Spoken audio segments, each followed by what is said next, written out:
அதிமுக கூட்டணியிலே இணைந்த முக்கிய கட்சி. நண்பர்களே, அதிமுக தொண்டர்களாக இருந்தீங்க அப்படின்னா மறக்காம நம்ம சேனலை சப்ஸ்கிரைப் பண்ணிட்டு இந்த வீடியோக்கு லைக் பண்ணிருங்க.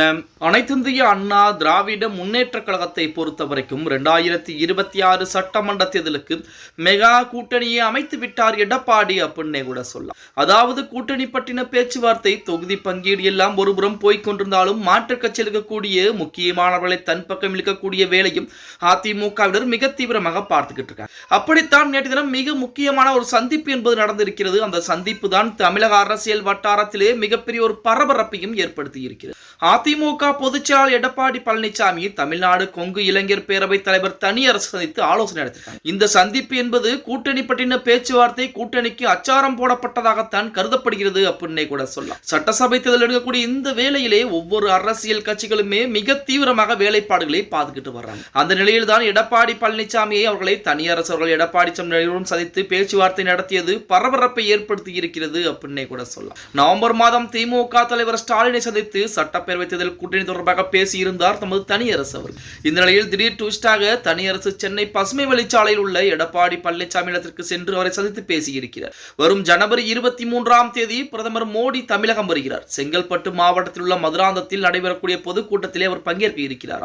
இந்த பொதுக்கூட்டத்தில் என்டிஏ கூட்டணி கட்சி தலைவர்கள் அனைவரும் பங்கேற்க இருக்கிறார்கள். கூட்டணியில் இடம்பெறும் கட்சிகளின் தலைவர்களை மேடையேற்ற பாஜக தயாராகிக் கொண்டிருக்கிறது. அதற்குள் கூட்டணி இறுதி செய்யும் முயற்சியிலே எடப்பாடி பழனிசாமி இறங்கி இருக்கிறார். அதன் காரணமாகத்தான் நமது தனியரசு அவர்கள் பாத்தீங்க அப்படின்னா எடப்பாடி பழனிசாமியை சந்தித்திருக்கிறார் அப்படிங்கிற செய்திகள் தற்போது இணையதளங்களிலே உலா வந்து கொண்டிருக்கிறது அப்படின்னே கூட சொல்லலாம். திமுகவுடைய 4.5 ஆண்டுகால ஆட்சியின் சிறப்பை உணர்த்தும் முதல்வரை நேரில் சந்தித்து பாராட்டுகளை தெரிவித்தேன் என ஒரு காலத்திலே தனியரசு கூறியிருந்தாலும் தற்சமயம் பாத்தீங்க அப்படின்னா அதிமுகவின் பக்கம் சாய்ந்திருப்பது அதிமுகவிற்கு கூடுதல் பலமாகத்தான் பார்க்கப்படுகிறது. தமிழ்நாடு கொங்கு இளைஞர் பேரவை தலைவர் தனியரசு மற்றும் எடப்பாடி பழனிசாமி கிட்டத்தட்ட அரை மணி நேரத்திற்கு மேலாக தனிப்பட்ட முறையிலே சந்திப்பு நடத்தி பேச்சுவார்த்தை எல்லாம் நடத்தியிருக்கிறார்கள். இந்த பேச்சுவார்த்தைகள் தான் தமிழக அரசியல் வட்டாரத்திலே பரபரப்பை ஏற்படுத்தி இருக்கிறது. திமுகவிற்கு ஆதரவுகளை தந்த தமிழ்நாடு கொங்கு இளைஞர் பேரவையானது தற்போது அதிமுகவின் பக்கம் சாய இருப்பது பாத்தீங்கன்னா திமுகவிற்கு மிகப்பெரிய அதிர்ச்சிகளையும் அதிர்வலைகளையும் ஏற்படுத்தி கொண்டுதான் இருக்கிறது அப்படின்னே கூட சொல்லும். அதிமுகவின் பக்கம் எந்த விதமான கூட்டணியும் கிடையாது,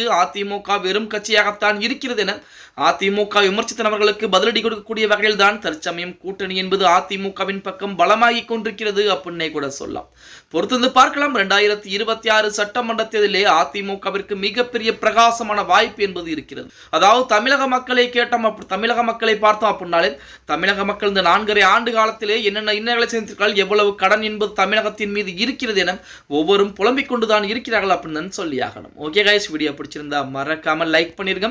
அப்படி நம்ம போடக்கூடிய வீடியோ பத்தின கருத்துக்களை கீழே மறக்காம கமெண்ட் பாக்ஸ்ல பதிவு நண்பா.